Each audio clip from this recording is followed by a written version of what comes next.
E falei assim ao Senhor, e se fosse eu, para ler essa palavra introdutória, eu ia ler aqui no Evangelho de João, no capítulo 10. Capítulo 10 a seguir. Glória a Deus, aleluia. Eu quero que os irmãos me acompanhem nas suas Bíblias. O tema é Jesus, o bom pastor. Aleluia. Glória a Jesus. Amém? Amém. Na verdade, vos digo que aquele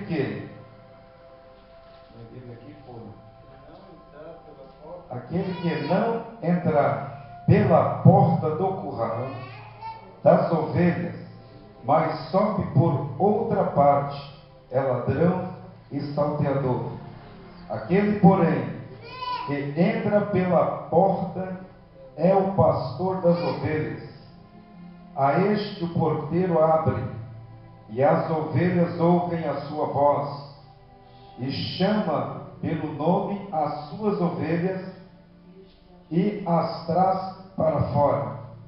E quando tira para fora as ovelhas, vai adiante delas, e as ovelhas o seguem, porque conhecem a sua voz. Mas, de modo nenhum, seguirão o estranho, antes fugirão dele, porque não conhece a voz dos estranhos. Jesus disse esta parábola, mas eles não entenderam o que era que lhes dizia. Tornou, pois, Jesus a dizer, em verdade vos digo, que eu sou a porta das ovelhas. Todo quanto vierem antes de mim são ladrões e salteadores, mas as ovelhas não os ouvirão. Eu sou a porta. Se alguém entrar por mim, salvar-se-á, e entrará, e sairá, e achará pastagem. O ladrão não vem senão a roubar, a matar e a destruir. Eu vim para que tenham vida e a tenham em abundância. Eu sou o bom pastor. O bom pastor dá a sua vida pelas ovelhas. Aleluia. Aleluia. Glórias a Deus. Eu quero que os irmãos orem comigo. Eu quero fazer um clamor especificamente pela vida dos pastores. Eu estou deveras muito preocupado.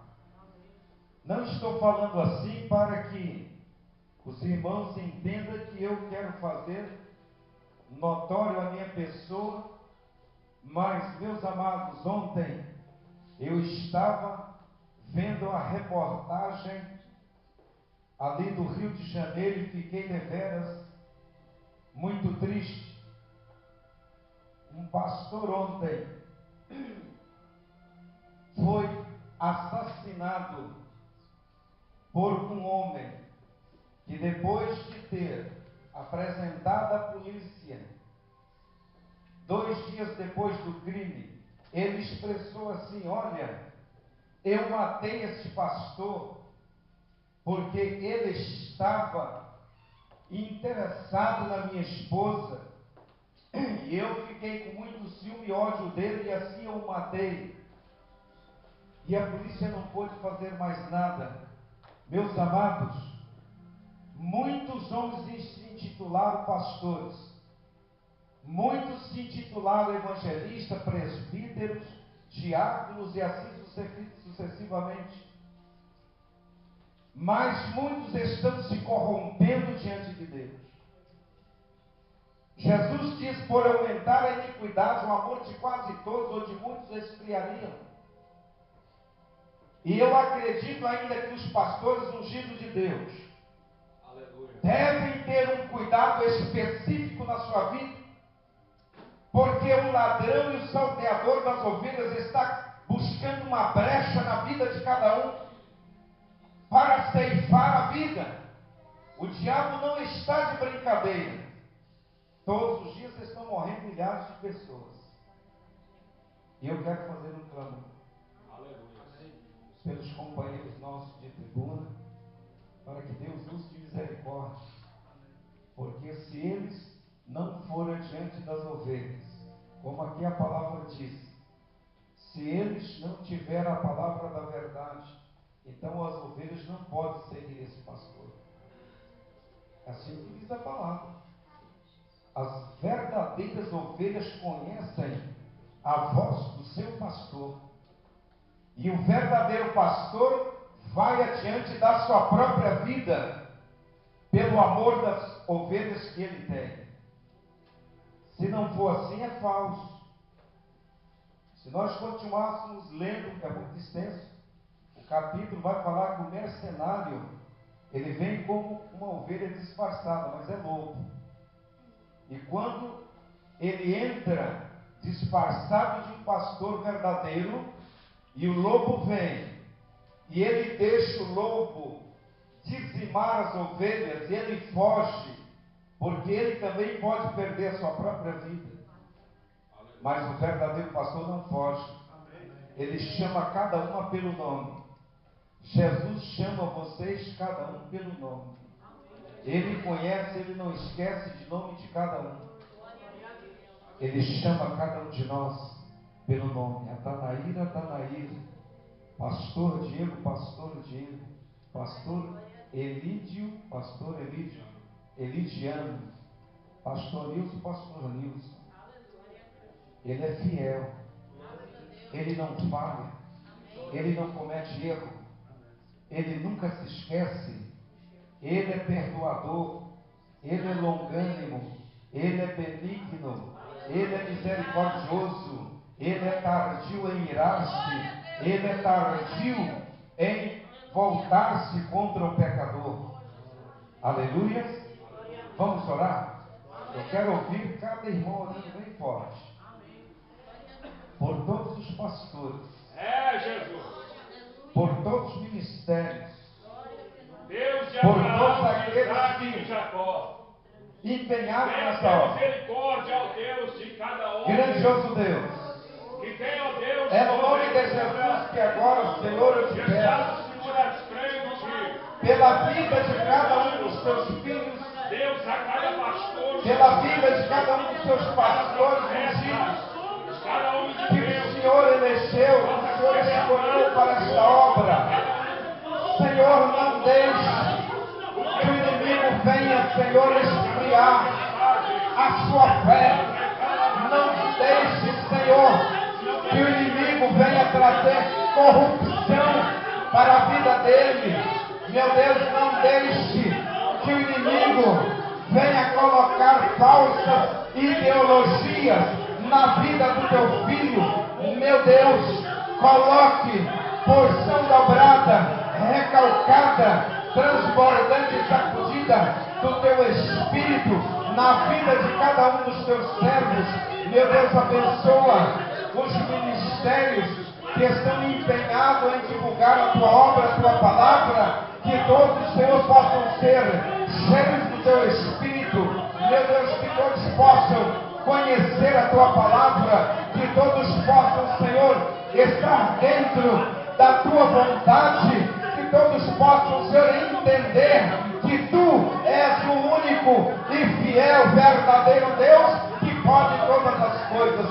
Meu Deus, é no nome de Jesus que nós te pedimos, é no nome de Jesus que nós te adoramos, é no nome de Jesus, Senhor, que nós aqui, Senhor, te agradecemos para a honra, para a glória do teu nome. Nós te agradecemos no nome de Jesus. Aleluia. Quero chamar aqui a missionária Liliana. Nós vamos estar louvando um louvor e já passando para o pastor Elediano. Aleluia, Jesus.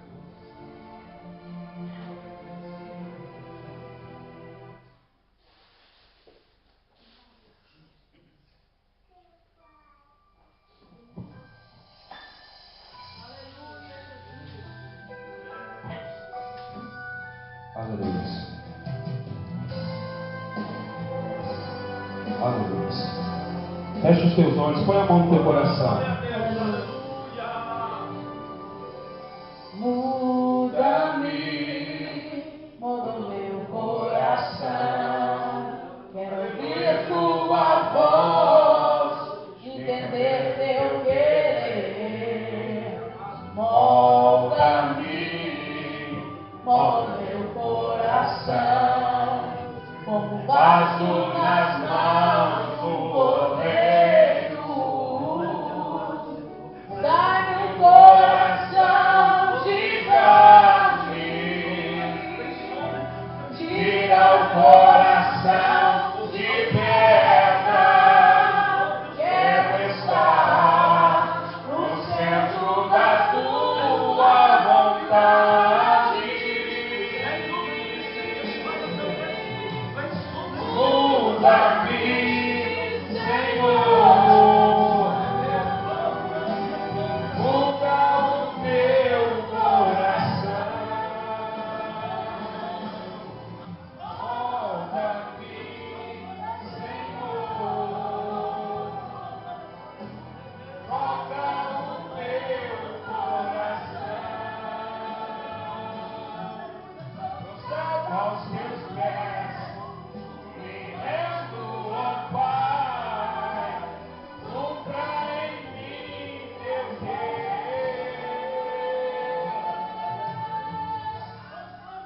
Muda o meu ser.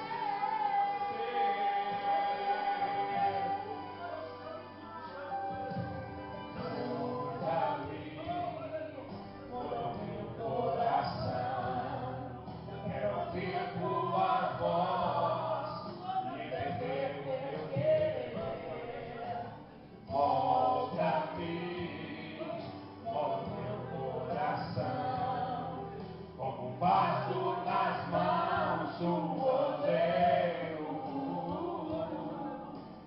Dá-me um coração de carne, tira o coração de pedra. Quero estar no centro da tua vontade. Muda-me, Senhor. Muda o meu coração. Molda-me, Senhor. Molda o meu coração. Prostrado aos teus pés, me rendo, ó Pai. Cumpra em mim teu querer. Muda o meu ser. Jesus vai mudar o teu coração. Ele vai mudar o teu ser. Ele vai mudar a tua família, a tua casa. Ele vai mudar o teu destino. Creia nele. Ele está neste lugar. Adore a Ele. Vai a subir lá.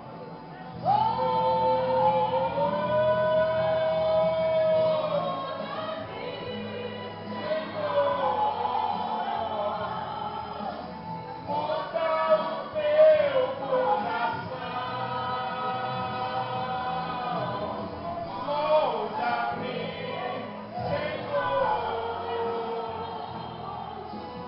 Molda o meu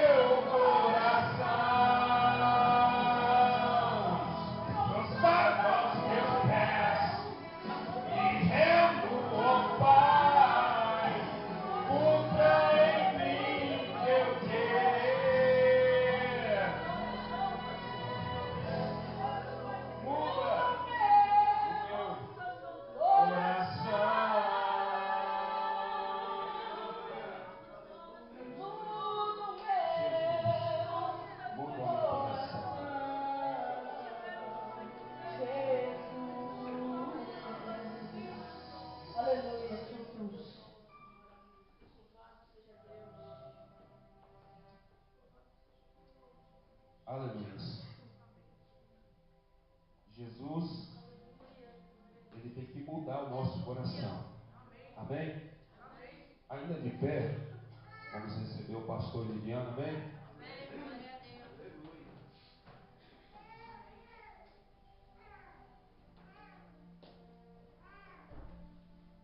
Paz do Senhor, igreja. Amém. Abra sua Bíblia, por favor, no livro de Atos, capítulo 2. Aleluia. Atos, capítulo 2, uma passagem muito conhecida.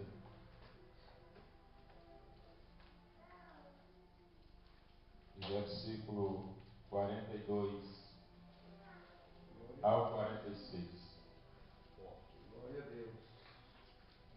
Louvado seja o Senhor pela sua bondade infinita, misericórdia infinita,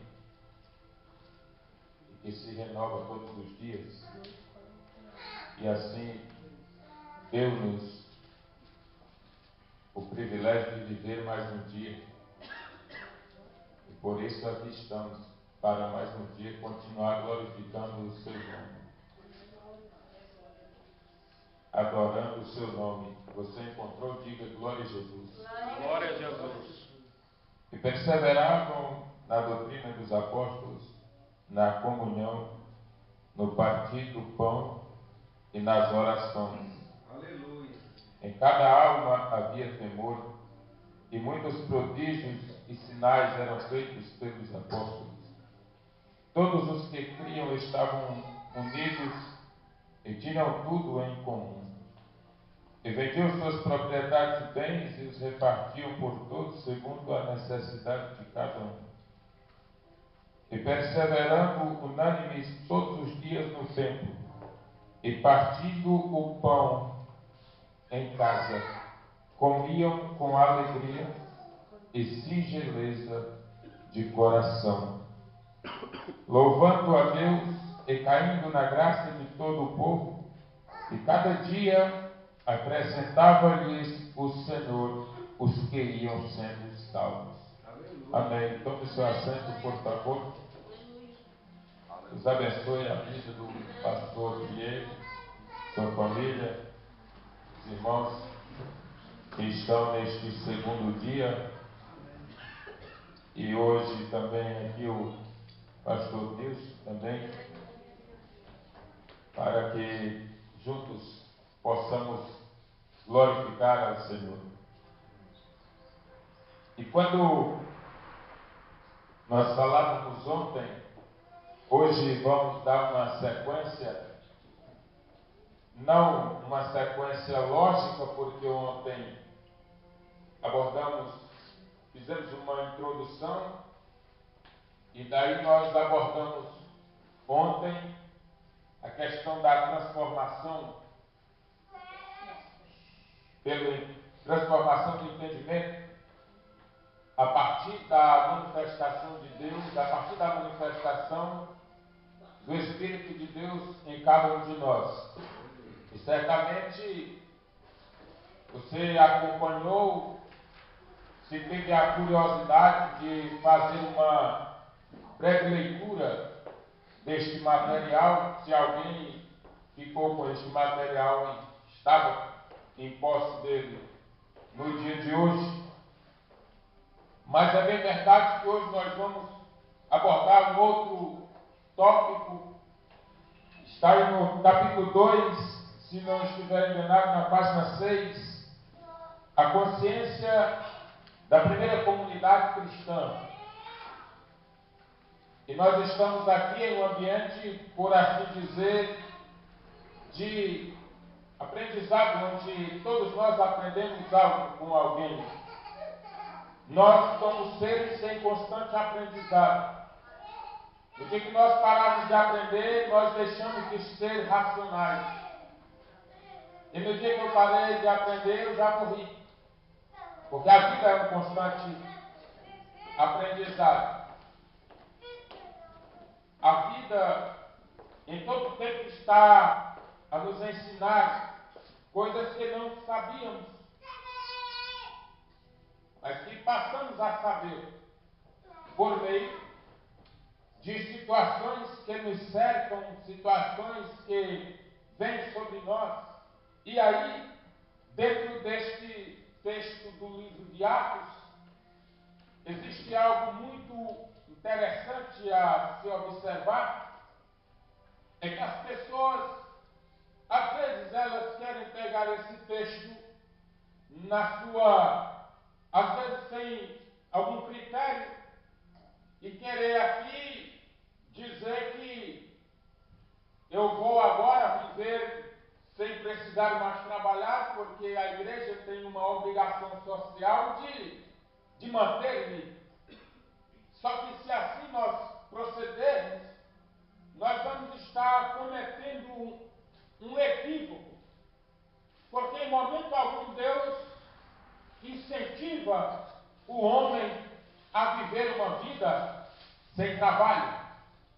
Até porque, por consequência do pecado, Deus deu uma determinação, uma palavra para que o homem pudesse viver do suor do seu rosto. Paulo, fazendo uma referência, em uma de suas cartas, ele disse: se o homem não trabalha, é melhor que não coma. Salomão, fazendo algumas referências, disse: ô preguiçoso, vai ter com a formiga, porque elas estão aí trabalhando sempre. E só que a questão aqui é uma questão que leva um pouco para a reflexão da nossa vida na condição de cristãos, que precisamos compartilhar com o próximo as nossas dificuldades. E Paulo disse, escrevendo aos Romanos, capítulo 12, se não me falha a memória, ele diz que nós deveríamos comunicar as nossas necessidades com os santos. E aí é onde está um detalhe. As pessoas às vezes querem compartilhar das suas dificuldades com quem de santidade não tem nada. E aí, naturalmente, pode ocasionar um problema. E aí pode ocasionar uma situação constrangedora. Porque Deus vai permitir que você chegue a alguém, mas alguém que Deus vai direcionar, a fim de que esse alguém possa te ajudar, ao invés de te abater, se alguém possa te levantar um pouco, dizer: calma aí, meu amigo, vamos chorar juntos aqui, vamos sorrir juntos aqui, calma aí, não tem nada acabado, Deus tem uma porta aberta, vamos orar juntos.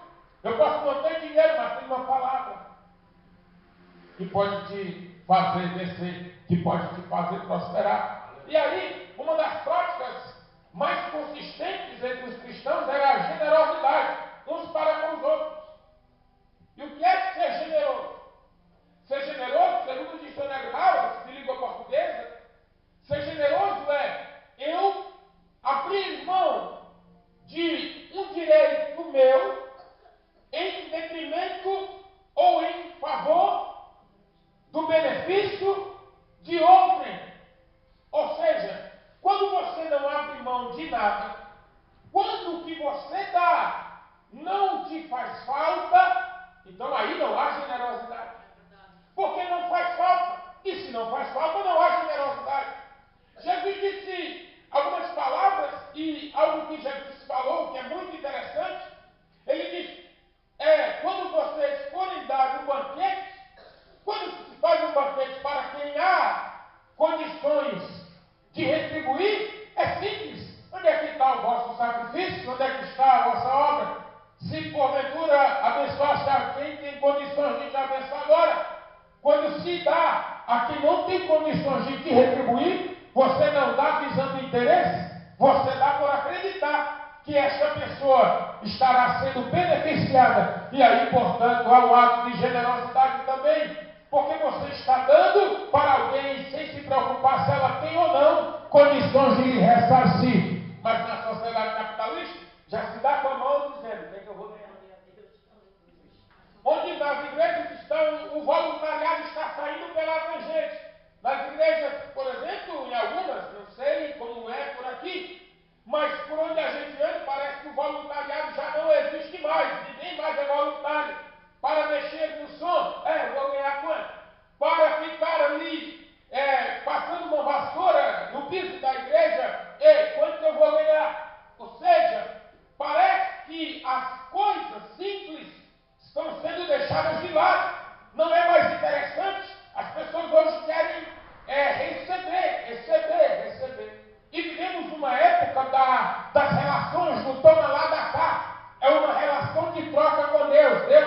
eu faço isso se o Senhor me abençoares dessa forma.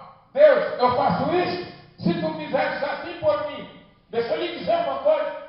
Deus, Ele sempre será fiel. Mesmo que o homem não seja fiel, Deus sempre permanecerá fiel. Primeiro, porque é um atributo moral dele, a fidelidade. E ele não pode negar a si mesmo. O homem pode não ser, mas Deus sempre será fiel para com aqueles que buscam a sua presença. Louvado seja o nome do Senhor. E aqui estava uma situação no versículo 42. Ele diz: e perseveravam na doutrina dos apóstolos. E aqui eu pude ressaltar, fazendo uma análise no comentário do Novo Testamento do autor por nome de Howard Marshall, e ele diz o seguinte, que a igreja ali, ela tinha 2, ou melhor, 4 pilares, 4 vontades que a igreja não poderia deixar de ter. E as 4 vontades estão enumeradas aí. A primeira vontade é vontade de... Quem está com a apostila aberta? Vontade de... A segunda, vontade de... A terceira, vontade de...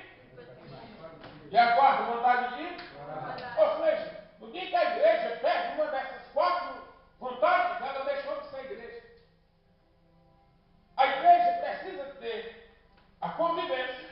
A igreja precisa conhecer quem? Ora, se eu estou a falar de direito, se eu estou a falar de questões de justiça, é necessário que eu seja conhecedor do direito. Se eu estou a falar de construção civil, é necessário que eu seja conhecedor da área da construção civil. Se eu estou a falar de arquitetura, é lógico que preciso conhecer as questões relacionadas à arquitetura.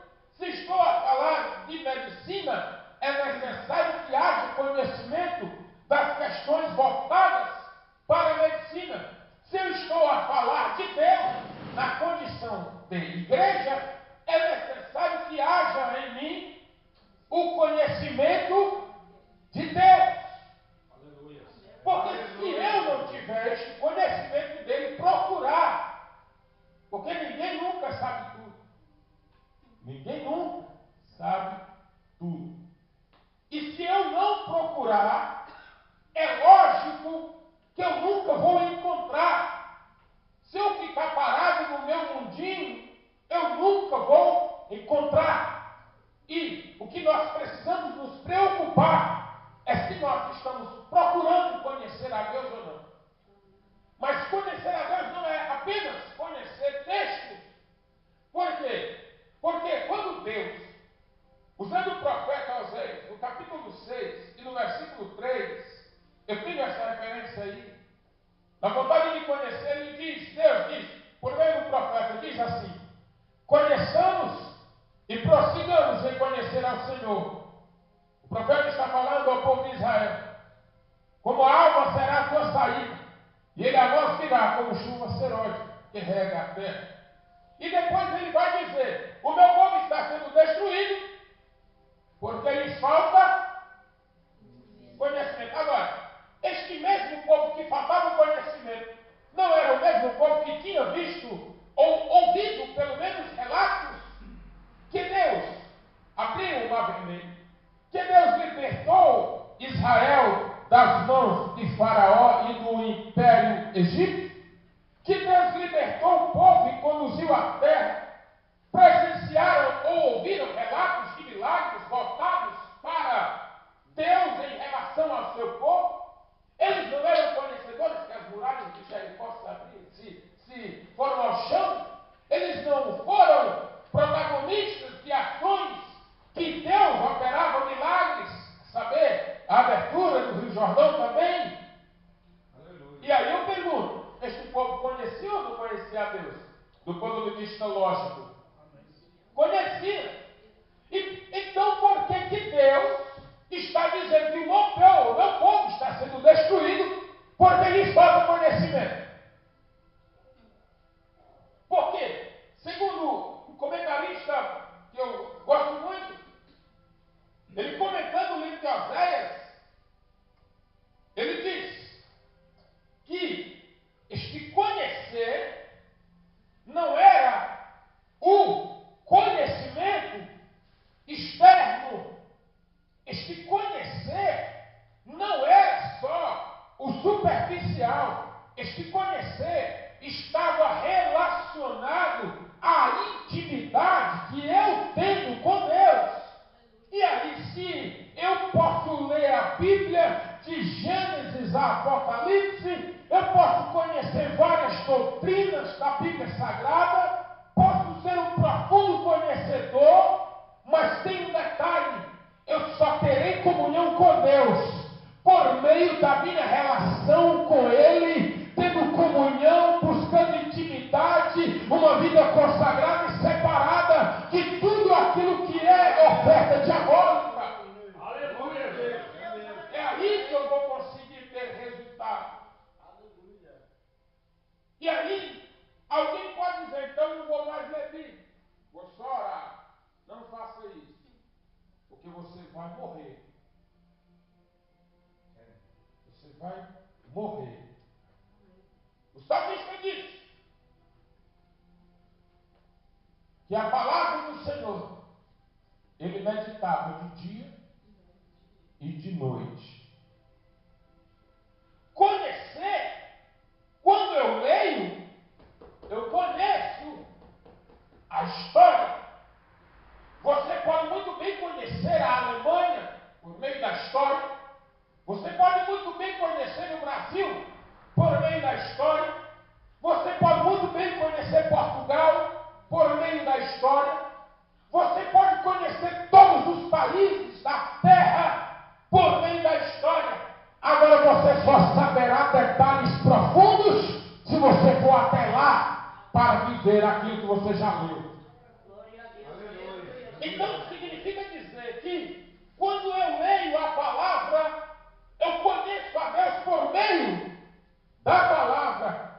Mas eu preciso me chegar diante dele, ou digo, da presença dele, do seu Espírito, ter aquilo que estava estabelecido por Jesus quando disse: eu rogarei ao Pai, e ele vos dará outro Consolador, e ele permanecerá convosco até a consumação dos séculos, e convencerá o homem do pecado, da justiça e do juízo. Então, é o Espírito de Deus em nós que nos faz ser íntimos de Deus. E aí eu posso dizer: o Espírito de Deus habita em nós. O Espírito de Deus habita em nós. E o que é conhecer? Aí eu coloquei aí: ato ou atividade de conhecer realizado por meio da razão ou barra experiência. E o que é razão?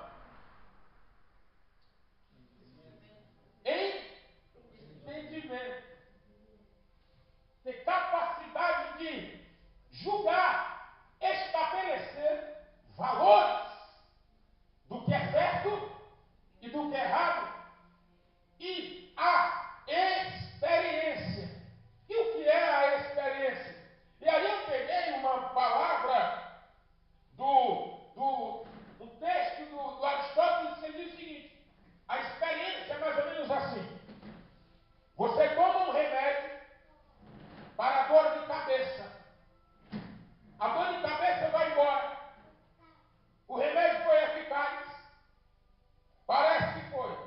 Só que é necessário estudar, experimentar, para saber se aquele remédio de fato trouxe o resultado que esperava.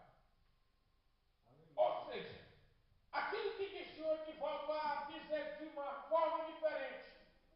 Quando você diz que é cristão, quando você diz que é igreja, você será experimentado como igreja.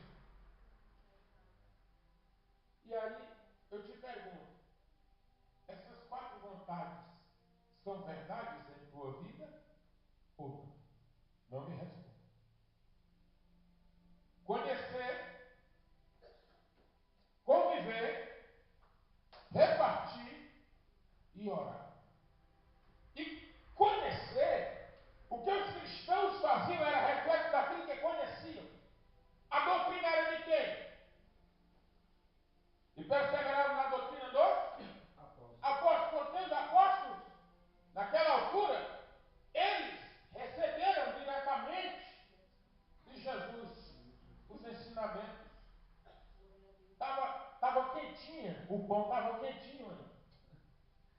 E ele disse, imagina que ele tinha acabado de sair de Jesus.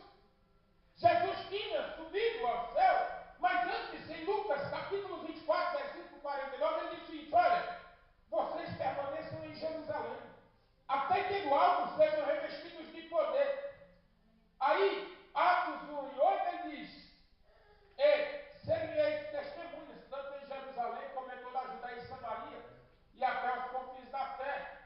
E recebereis a virtude do Espírito. Mas ele dá uma determinação, vão para Jerusalém, permaneçam lá, fiquem lá em Jerusalém.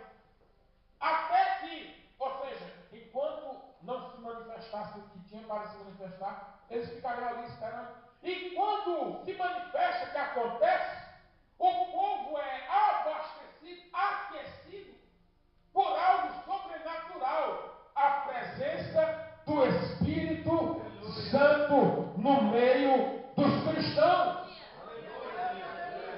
E aí é um detalhe, porque toda vez que o Espírito está presente, eu tenho vontade de conhecer a Deus. Toda vez que o Espírito está presente, eu tenho vontade de conviver com o próximo. Aleluia. Tem pessoas que têm dificuldade de conviver, sim ou não? É uma dificuldade tremenda para ele se relacionar. Ninguém é uma ilha. Nós somos seres sociáveis. Aleluia. E detalhe, o que é conviver? Conviver é habituar-se. Conviver é mudar-se, adequar-se às diferenças do outro. Porque com a diferença do próximo, eu aprendo e ele aprende. Eu cresço e ele cresce. Agora nós queremos fugir dos diferentes de nós. Via de regra, você vai para o grupo que você se encaixa, assim ou não? E na igreja pode ter isso? O que nós chamamos no português bem baixo de panelinha. A igreja pode ter panelinha? Não. Porque nós fazemos parte de um corpo. Nós somos a igreja invisível, corpo de Cristo, aqui na terra, membros deste corpo. E aí eu te pergunto, você algum dia arrancou a mão por causa da unha que você quebrou? Quantos aqui já arrancaram a cabeça por causa de um cabelo que deu trabalho? O cabelo pode ser ruim, pode ser feio, mas ninguém arranca a cabeça por causa do cabelo feio. É Jesus. É mesmo. A unha encravou. Aí o cara diz, eu vou desencravar a unha. Não, eu vou arrancar logo o dedo. Ninguém faz isso. Fica com a unha encravada, mas não arranca o dedo. Mas nós queremos fazer, sabe o quê? Queremos que as pessoas sejam como nós. Se você tiver uma pessoa e puder olhar para ela e dizer, nunca ninguém será como você. Nunca ninguém será como você. Nunca ninguém será como você. Eu tenho que aprender a conviver com essa diferença. E isto é conviver, é habituar-se. Na igreja, aqui na casa do Senhor, e onde nós passarmos, vai ter a pessoa com problema, porque a igreja é lugar de gente que está aqui para se curar. Vai ter pessoas que estão passando dificuldades, vai ter pessoas que precisam aprender alguma coisa, vai. Mas é aqui que nós estamos para crescer juntos e parecermos Aleluia. com Cristo Jesus. Glória a Deus. Eu preciso me parecer com Ele. Você precisa se parecer com Ele. Logo, se eu me pareço com Cristo, você não se parece comigo, mas se você se parece com Cristo, aqui tem um ponto comum entre nós. Aleluia. Aqui há um ponto, pastor Diego, comum entre nós. Eu nunca serei como você. Você nunca será como eu. Mas você está buscando imitar a Cristo. E eu estou buscando imitar a Cristo. Agora veja bem, Cristo é um. Se eu imito ele, se o pastor Nilson imita ele, se o pastor Diego imita ele, se cada um de nós, mesmo sendo diferente entre nós, imitamos a ele, lógico, aí há uma unidade em Cristo, porque todos nós procuramos imitar a ele.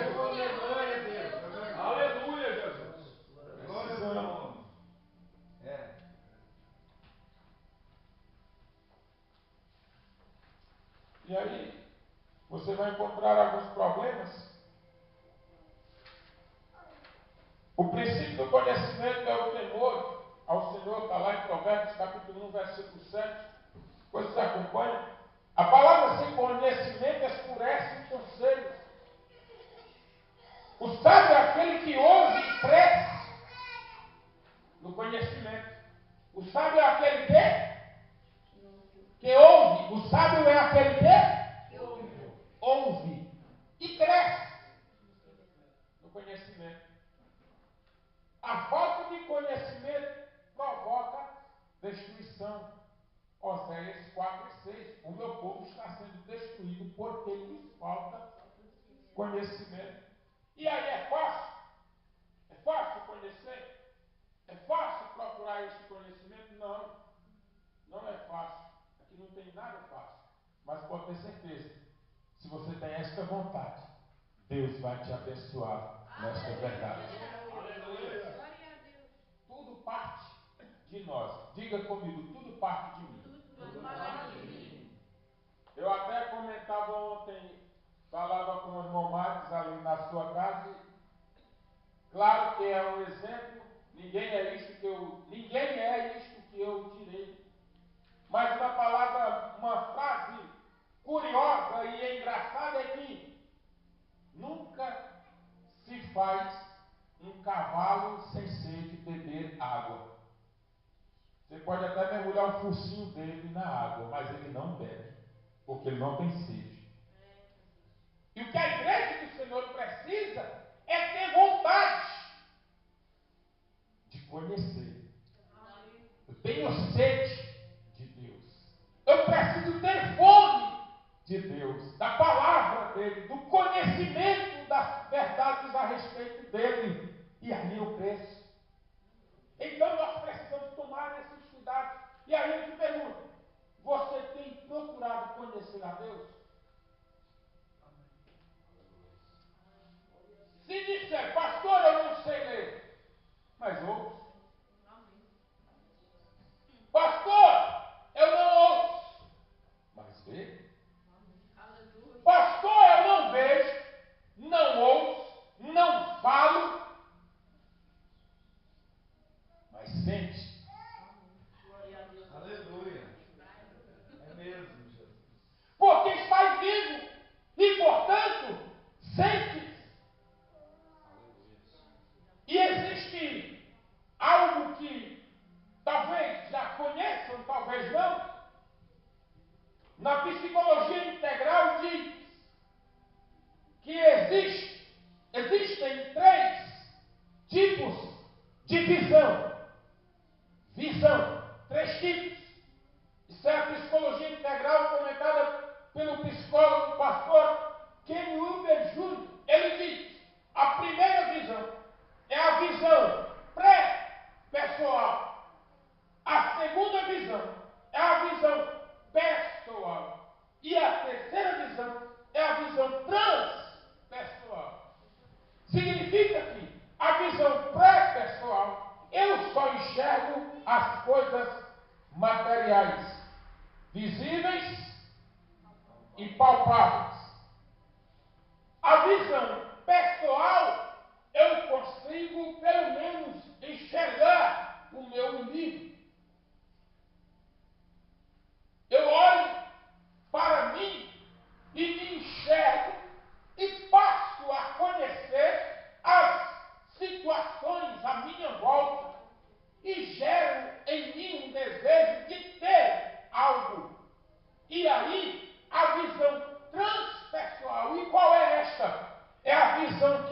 faz ver o sobrenatural. Ou seja, é aquela visão que o cego de Jericó não tinha. A pré-pessoal ele não tinha, a pessoal ele não tinha, mas a transpessoal ele tinha. Ele pôde sentir que por ele passava alguém que era capaz de restaurar-lhes a visão.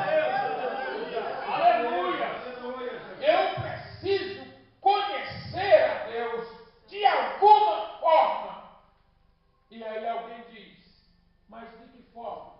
Se todas as outras possibilidades eu não tenho.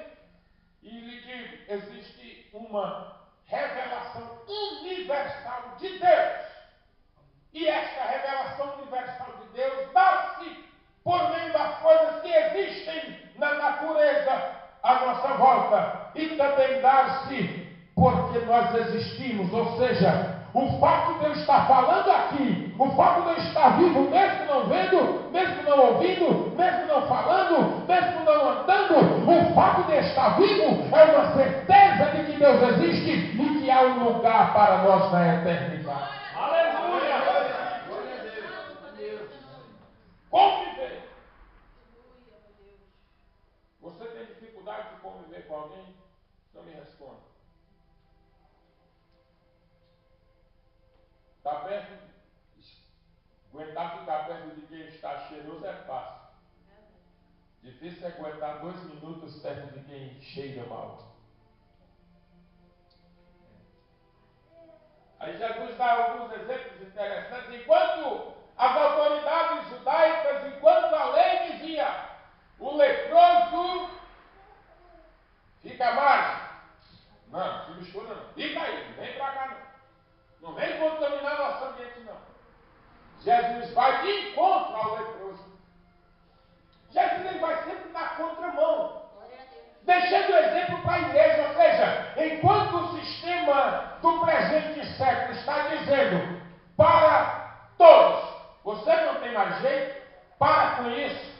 Tu és um marginal, ninguém quer saber de ti, não tem cura para a tua doença, não tem solução para o teu problema. A igreja está aqui na terra fazendo o que Jesus fez, está indo de encontro à necessidade daqueles que estão doentes deste mundo. Atividade da igreja. Louvado ao seu nome. Vamos buscar isso. Glória a Deus. Se nós não pudermos fazer isso, se nós não pudermos conviver, tira o cavalo da chuva. Nós não somos igreja.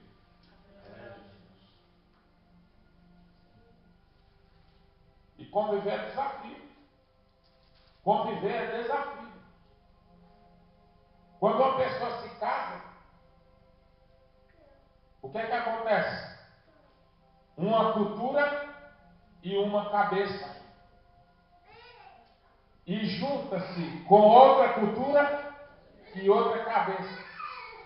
E os laços do matrimônio são tão fortes que a figura do pai e da mãe são automaticamente no matrimônio transferidas para o marido. E a figura do pai e da mãe são transferidos para a esposa.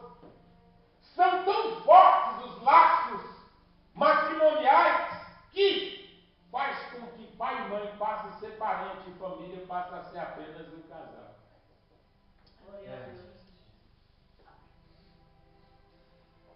Ou você é uma só carne com o seu pai ou com o seu esposo? Ou com a sua esposa?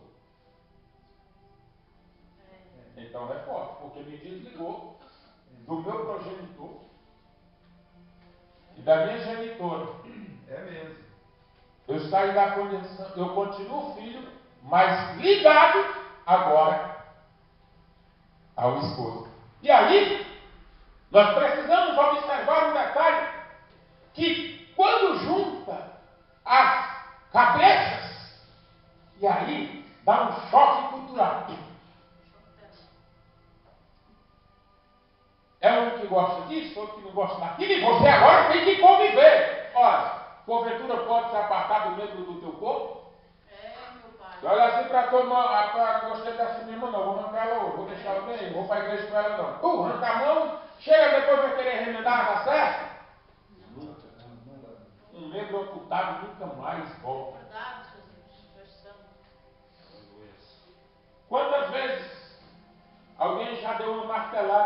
doeu aqui? Levante a mão.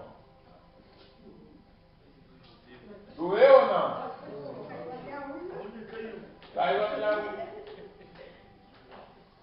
Para você ver como são as coisas. E doeu aonde? O corpo todo. Quando você come uma pimenta, quem já comeu pimenta aqui, bem forte? Quando você come uma pimenta, você comeu com qual membro do seu corpo? Com qual órgão? E ardeu o quê? Chora. Se for forte, até chora. O olho sai lágrima, a cabeça dói, o nariz fica vermelho. Quando você está a descascar uma cebola, não sei se tem esse hábito aqui, a cebola ela respinga o ácido e o ácido provoca uma reação que nós chamamos de quê? Choro. E eu pergunto, estavas a cortar com os olhos ou com as mãos? E por que então chorou? Ou seja, o nosso corpo ele está inteiramente ligado um ao outro. Aleluia. Um na extremidade do alto, outro na extremidade de baixo. Porém, todos fazem parte do corpo. E o que significa dizer que tem parte do teu corpo que vai sempre ser mais atingido, outro vai ser menos atingido. Mas não se preocupe, o corpo está em Cristo.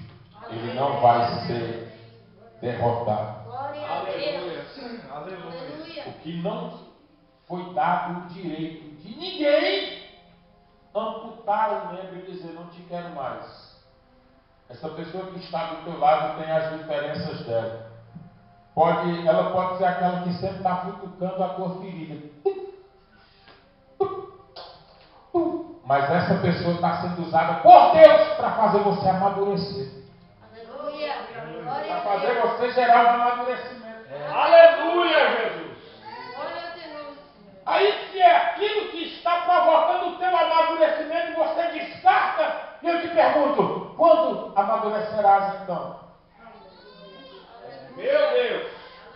O homem do campo, quando está trabalhando na luta diária, a sua mão, via de regra, fica cheia de calo, sim ou não? E fica tão calejada que fica áspera, dura. Ao passo que ele pode pegar num objeto quente e a temperatura do objeto já não lhe faz tanto dano. E outro com a mão gelada, que você está com a mão gelada e agora, se chegar no objeto quente e pegar, talvez você sinta queimar. Porque você não amadureceu, a sua mão não está preparada para certas temperaturas. E o que significa dizer que na tua vida as coisas ruins não acontecem porque não tem um objetivo. Antes, as coisas ruins, eu diria, adversas à minha vontade, acontece comigo para que gere em mim um amadurecimento, para que eu possa ser submetido cada vez mais a uma temperatura maior. Aleluia. A uma temperatura mais elevada. Glória a Deus. Nós precisamos tomar certos cuidados. Esta pessoa que está aí do teu lado, Deus vai usar ela para te provar.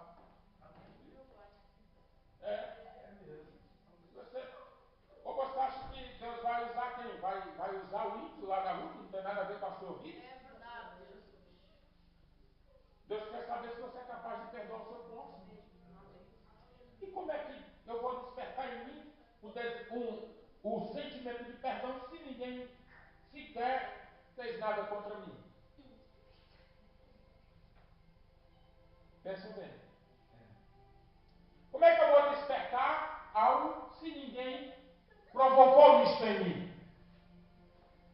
Por exemplo, quando você foi fazer algo lá fora, alguém te distratou, mas não era do teu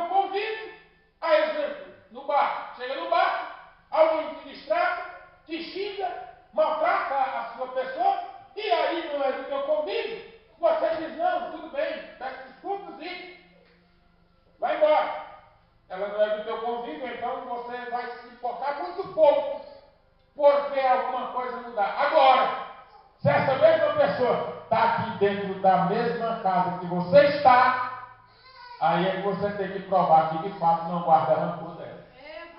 Aleluia, Jesus.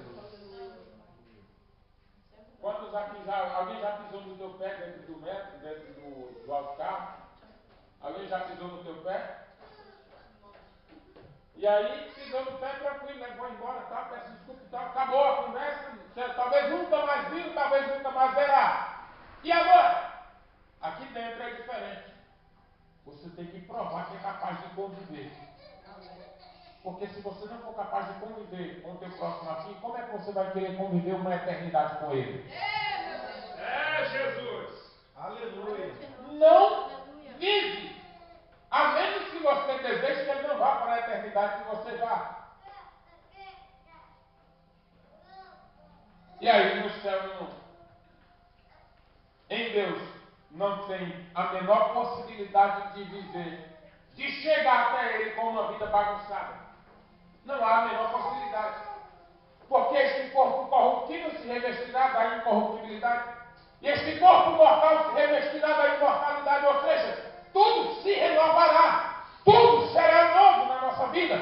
Quando Deus nos chamar para a sua presença, tudo vai ser novo. Nada. Agora, nós teremos a certeza que os nossos irmãos nós vamos ver se todos estiverem em Cristo.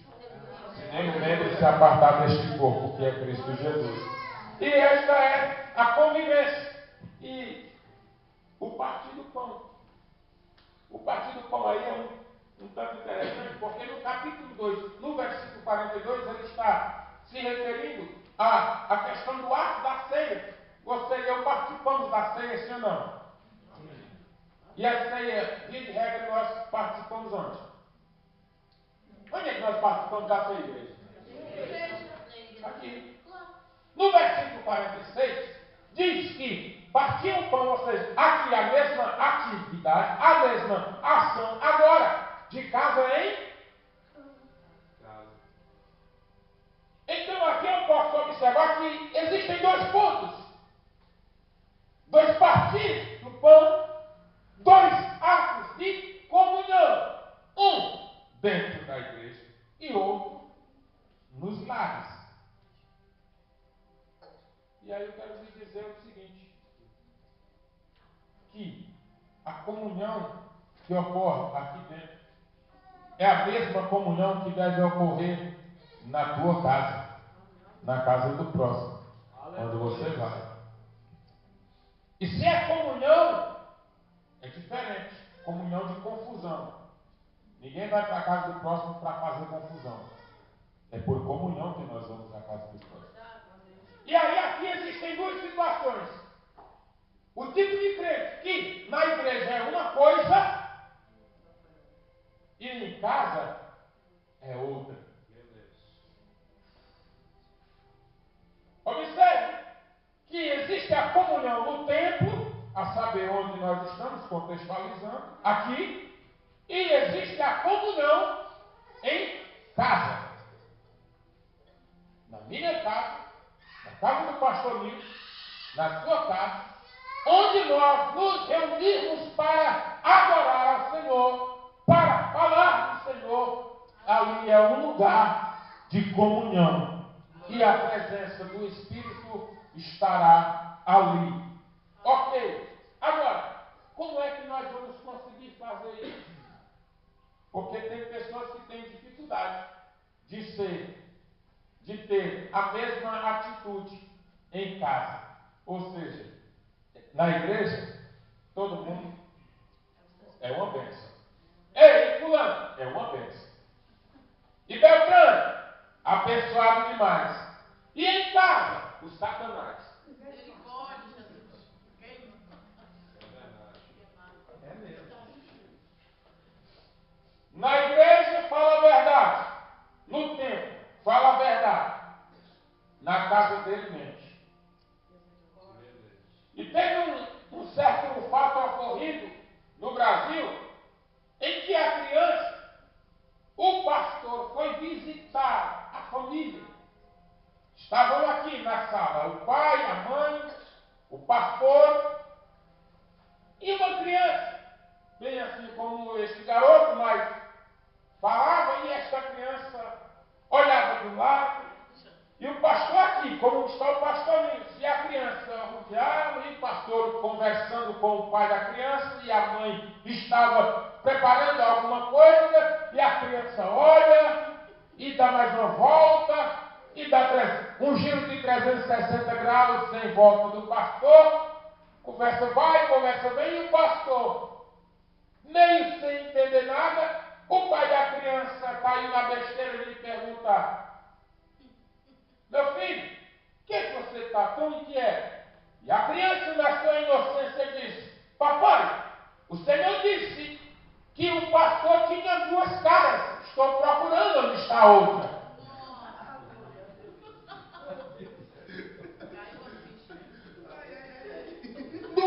Soltou uma bomba. E agora? E agora? A criança, na inocência, estava procurando a outra cara, não era duas. Só que o pastor sabia que era que o irmão estava fazendo, ou seja, toda vez que chegava em casa, descia a lenha no líder. Nunca faça da sua casa um território do diabo. Quando abrirmos as nossas bocas nas nossas casas e por onde passarmos, que não seja para falar mal da vida de ninguém, que seja para orar por aqueles que estão em dificuldades. Aleluia. Porque caluniador tem demais.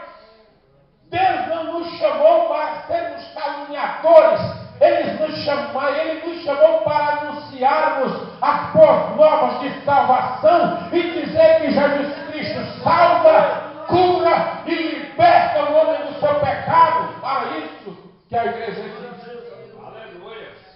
Glória a Deus. Santo Deus. E tem gente que quer ser cheio de Deus, mas não quer buscar conhecimento. Não quer nada. Não existe plenitude do Espírito sem que não haja conhecimento dele. Quanto mais você conhece Deus, parece que não conhece nada, mas quanto mais você acha que não conhece nada, mais ele vai se aproximando de nós. O importante é termos o desejo de buscá-lo constantemente. É isso que nós precisamos. Quando você conhecer alguém aí que te visitar, de repente começar a falar mal de alguém, corta. E tem no Facebook, os crentes gostam de cutucar uns aos outros. É verdade. Meu Jesus amado. O link de cutucar tem até o dedinho assim, um indicadorzão, né? E as pessoas, via de regra, gostam de trocar farpas por ali. Trocar ofensas por ali. Se agredirem verbalmente por ali. Eu vou lhe dizer uma coisa. Nunca use nenhuma ferramenta para desabafo. Desabafe apenas com Cristo. Amém. Aleluia. É Ele quem te justifica. Nós não precisamos estar dando respostas, defendendo a nós mesmos. Não precisamos. Porque quando eu me defendo, eu estou assumindo a condição de advogado, advogando em causa própria. Não precisamos, porque a Bíblia diz que nós temos um advogado, Jesus Cristo.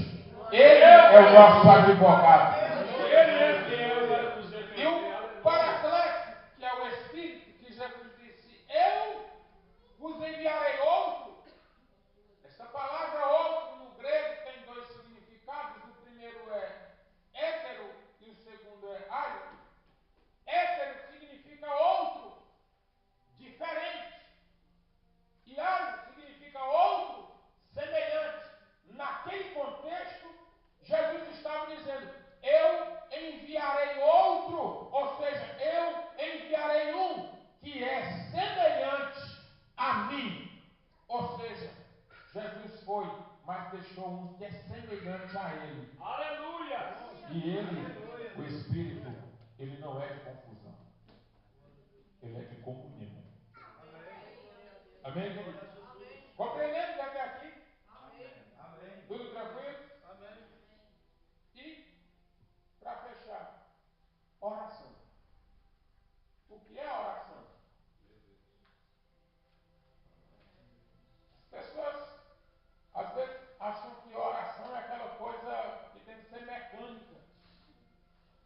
Tem gente que acha que orar, não, Deus só recebe oração se for assim. Se for assim. Assim, ele estabelece rituais para orar. Primeiro, Paulo diz, orar sem cessar. Ou seja, a oração é uma constante na nossa vida. Ou seja, onde você está, estamos em sintonia com Deus, dizendo, Senhor, me guarda, porque tem pessoas que acham que a gente só ora se a gente ficar 3, 4 horas de joelho. Se não, diz que você não ora. E aí eu te pergunto, todos nós, oramos ou não oramos? Agora, é bem verdade que tem momentos específicos, por causas específicas, que separamos de forma restrita. Jesus diz, quando fores orar, orareis. Entra para dentro do teu quarto, fecha a porta e vai orar. Aleluia. Agora, Jesus nunca disse que só era de joelho, que só era em pé, que só era deitado. Nós temos que orar. Buscar a intimidade por Deus por meio da oração. E aí eu apresento algumas referências. Oração é uma súplica religiosa. Quem concorda, diga amém. Amém. Oração, palavra derivada de religião, que significa religar, que apresenta como uma tentativa de religar o homem ao ser supremo, ou seja, todas as vezes que alguém faz uma oração, ora a alguma divindade. A igreja, quando ora, ora para que Deus venha trazer respostas e ora agradecendo a Deus por tudo que Ele é, por tudo que Ele tem feito e por tudo que continuará fazendo. Se aconteceu milagre, oramos. Se não aconteceu, continuamos a orar da mesma forma. Porque a oração, eu não oro por causa do milagre. Eu oro porque eu sei que Deus está pronto e a qualquer momento a palavra dele vai ser dada ao meu respeito. E alguma coisa vai acontecer. Louvado seja o nome de Jesus. Aleluia, Deus. É mesmo. Tem alguns pontos. Aleluia. A oração dos profetas de Baal. Aí você conhece muito bem a história. Os profetas de Baal, está lá no livro de 1 Reis, capítulo 18, versículo 37 e 38. 2 versículos como referência. Os profetas de Baal oravam. Teve resposta? Não. Oraram de manhã cedo, meio-dia. Aquela laúza toda aí. E de repente, Elias, ei! Grita mais alto aí, o Deus de vocês deve estar dormindo. Ainda, a gente diz lá no Brasil, ainda tirou uma onda com eles. Ora aí, grita mais alto. Começa a se cortar aí, começa a autoflagelação aí, começa para ver se ele vê o sangue de vocês aí, se compadece e responde às vossas orações. Nada aconteceu. Por quê? Só acontece quando a oração é dirigida ao Deus verdadeiro. Detalhe, com o coração verdadeiro diante dele. E é por isso que Deus não vai atender a oração contrária. De uma mulher que orava na igreja dessa forma. Deus mata os obreiros que não querem vir para a igreja.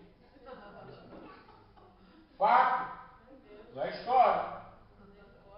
E aí, o pastor, ouvindo aquela oração, o pastor dobra o seu joelho e diz: Deus, mata esses crentes que ficam orando para o Senhor matar os outros.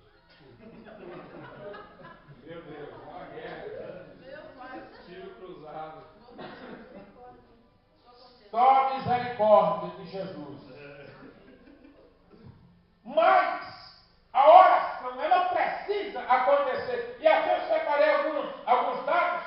Por exemplo, Jesus orou na hora do batismo. Está lá em Lucas, capítulo 3, versículo 21. Ele orou antes de escolher os 12 discípulos. Lucas, capítulo 6, versículo 12. Você hoje quer se escolher líderes, mas não quer mais orar. Está escolhendo aí, ó. Mamãe mandou dizer que é esse daqui. Meu Deus. Jesus orou para escolher. Depois que ele ora, ele vai escolher os seus discípulos.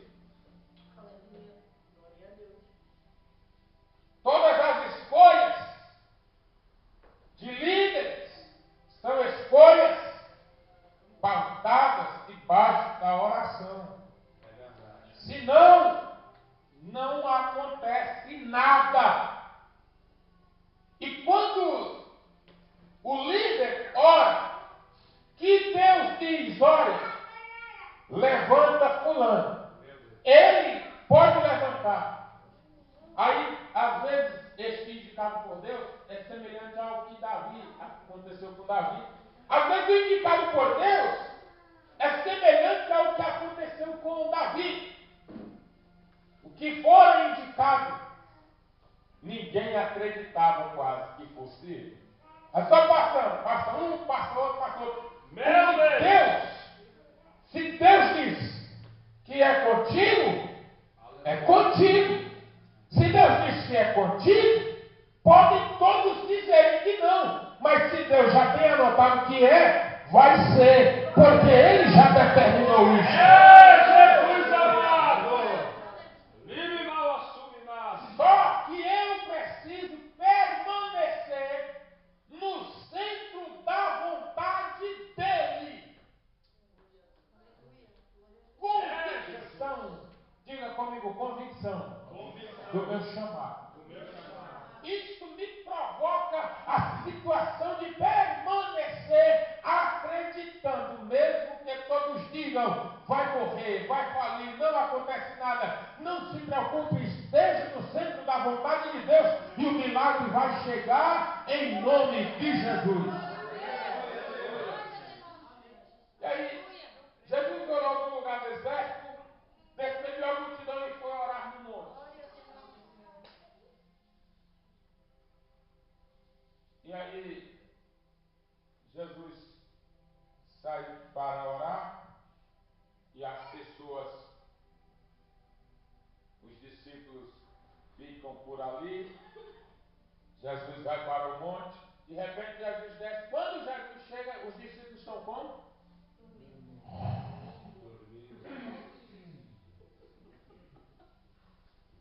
Aí Jesus chega, ei turma, que isso?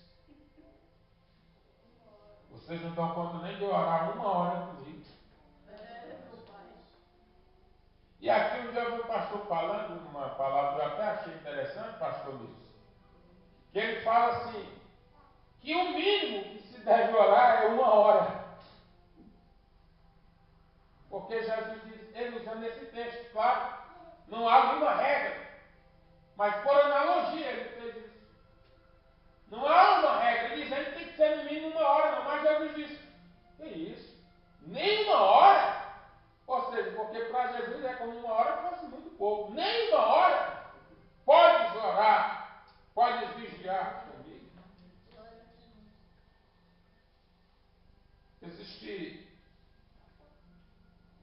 Nós temos quantas horas no dia? 24. O dízimo das 24 são 2 horas e meia. As 24 horas que nós temos, aí 8 horas dizem que 8 horas é o tempo para o sono, mais 8 horas são as 8 horas diárias de labuta, do trabalho, e as outras 8 horas eu fiz o quê? Aí olha para dentro de si e pergunta, quantas horas eu estou dormindo por dia? Meu Deus. Porque tem crente que dorme, mas dorme, que é uma maravilha. Meu Deus. 8 horas ele trabalha, 8 horas ele dorme e 8 horas ele come. O que nós precisamos tomar cuidado é, será que nós não estamos consumindo todo o nosso tempo deixando o que é de Deus de lado? Será que nós não estamos a consumir todo este tempo que nos resta? Ou seja, 2 horas e meia de palavra, lendo Bíblia, por exemplo. 2 horas e meia abstendo-se de coisas, consagrando a Deus. 2 horas e meia dizendo, Deus, este é o momento que eu separo para ti. É o momento de intimidade. É o momento de comunhão. Será que nós não estamos deixando isso de lado? Será que trabalhar nós conseguimos cumprir horário? Dormir nós conseguimos conseguimos dormir até mais do que 8 horas? E será que para separar um tempo para Deus, um tempo específico, será que nós não vamos conseguir? Queridos, ou nós incorporamos isto, ou nós colocamos isto à nossa prática diária, ou nós vamos falir como igreja. És capaz de conhecer? És capaz de conviver? És capaz de repartir? És capaz de orar? Repartir o que tem? Eu não digo na questão somente bens, mas a igreja, eu e você podemos fazer um pouco por alguém, sim ou não? Amém. Eu e você podemos fazer um pouco por alguém. E nós estamos fazendo um pouco por alguém? Ou nós estamos só com aquele ditado falido de que aqui é assim mesmo? Mas aqui é assim mesmo? Isto é um ditado falido. Porque quando Jesus entra, nunca mais as coisas serão as mesmas. É mesmo. Glória a Deus. Porque uma palavra do comodismo é essa. Mas isso é assim mesmo, ou seja, não mexe não. Isso é assim mesmo. Isso é assim mesmo. E você concorda que isso é assim mesmo?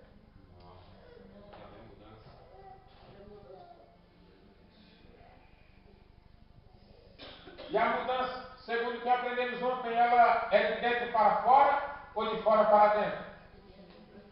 De dentro para fora. Ou seja, o mundo muda se eu mudar. O mundo muda se eu mudar. Significa que todas as vezes que eu quiser que alguém faça algo antes, faço eu. E aí, tomemos um devido cuidado. Não podemos cair no comodismo, porque é uma armadilha. O diabo sussurra no ouvido de muitos crentes dizendo: isso é assim mesmo, isso não muda, isto é assim mesmo, isto não muda, isto é assim mesmo, isto não muda. E aí você pega aquela palavra e diz: isto é assim mesmo, isto não muda. Lhe digo, sem medo de errar, dificuldades existem nos 4 cantos da terra. Diabos, demônios existem em todas as regiões celestes. Mas pode ter certeza, a obra de Deus na terra não vai fracassar enquanto o Espírito de Deus operar no meio dela.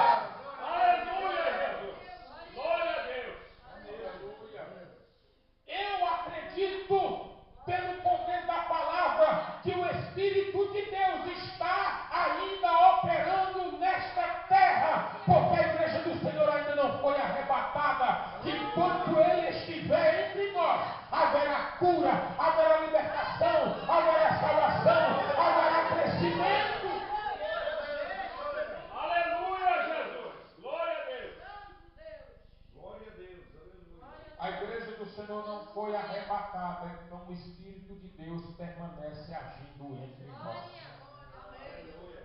Não podemos anular o poder salvífico do Senhor, porque Ele, pelo seu Espírito, está a ministrar nos corações pecadores a palavra de salvação ainda desta humanidade. Então, onde você encontrar alguém que diga: Jesus te ama, Jesus te ama. Nós não estamos por aqui, e nenhum dos brasileiros que aqui estão porque estão apenas passeando ou habitando em uma nação da qual não é a sua de origem. Deus te trouxe aqui para te fazer missionário nesta terra. E eu acredito, certamente todos creem, que o Espírito de Deus é capaz de levantar pastores, missionários, missionárias, obreiros aqui neste lugar. O objetivo não é o reino? Não é manifestação do reino aqui na terra? Então apliquemos as determinações do reino e cresçamos no nosso propósito em Cristo Jesus, e a vitória vai chegar em nome do Senhor. Põe-se de pé, por favor. Aleluia. Glória a Deus.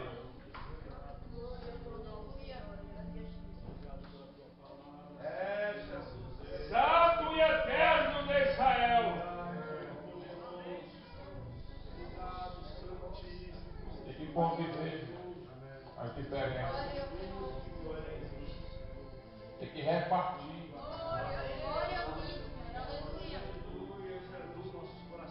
Tem que procurar a presença dele. Tem que abraçar o próximo com as suas diferenças.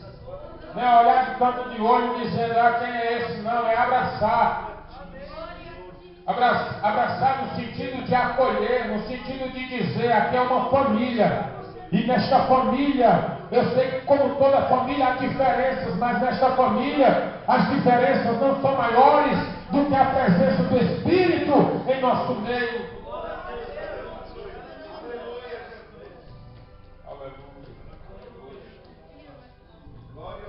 Estaremos orando a Deus por vós.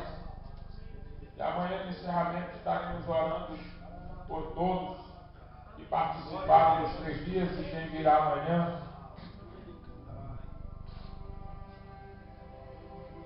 Não é o quantitativo, mas é o qualitativo.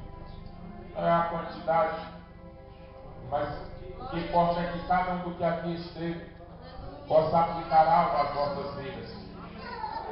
Possa aplicar o crescimento, possa mudar de atitude. Eu não te mudo. Pastor não te muda. O teu irmão não te muda. Só você é capaz de